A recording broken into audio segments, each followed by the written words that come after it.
যাই, উচ্চ মাধ্যমিকের রেজাল্টটা বেরিয়েছে, বন্ধুকে বলি একটু দেখে দিতে। বন্ধু তো আমার ওসব দেখে, আমি তো ওসব পারি না দেখতে। যাই বন্ধুকে বলি। হ্যালো সমীর, তোর রেজাল্ট কেমন হলো?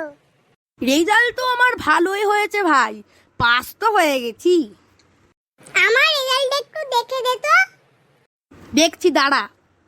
ও বাবা, তুই তো ফেল করেছিস রে ভাই। কি? আমি ফেল? আমি এত কষ্ট করে পড়লাম দিনরাত, আর ফেল?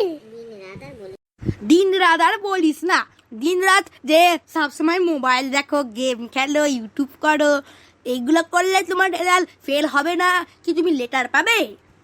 তা যা বলেছিস, কিন্তু আমার একটা দুঃখ হচ্ছে ভাই, পরের বার তোদের সঙ্গে উচ্চ মাধ্যমিক দিতে পারবো না। দেখ আমার বন্ধু, শোন, জীবনে ফার্স্ট ফেলটাই সব নয়। আমরা যে পাস হয়েছি এটা আমরা যে এত কষ্ট করেছি সেটার ফল। কিন্তু তুই তো কোনো কষ্ট করিসনি বন্ধু, ওই জন্য তুই ফেল হয়েছিস। কিন্তু দেখ বন্ধু, জীবনে সবাই সেকেন্ড চান্স পায় এবং তুই সেটা পেয়েছিস। এবার তোকে প্রমাণ করে দিতে হবে পরের বছরে যে আমি এত ভালো নাম্বার তুলবো যে মায়ের বাবার মুখ উজ্জ্বল করব। হ্যাঁ রে বন্ধু, আমি এবারে এত ভালো নাম্বার তুলবো, তুই দেখিস। এবার আমি নিশ্চয়ই পাস করব। ঠিক আছে বন্ধু, কাটছি। আমার মা না আমার জন্য টিফিন বানিয়েছে, রাখ। হ্যাঁ রাখ। এবার মাকে যে কি করে বলি যে আমি ফেল করেছি। কি রে বাবু, তোর রেজাল্ট কেমন হলো?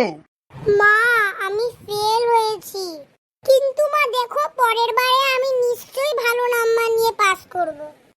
ফেল হয়েছিস? ঠিক আছে, এটা তো একটা দুঃখের কথা, কিন্তু তুই যে বুঝতে পেরেছিস এটাই অনেক।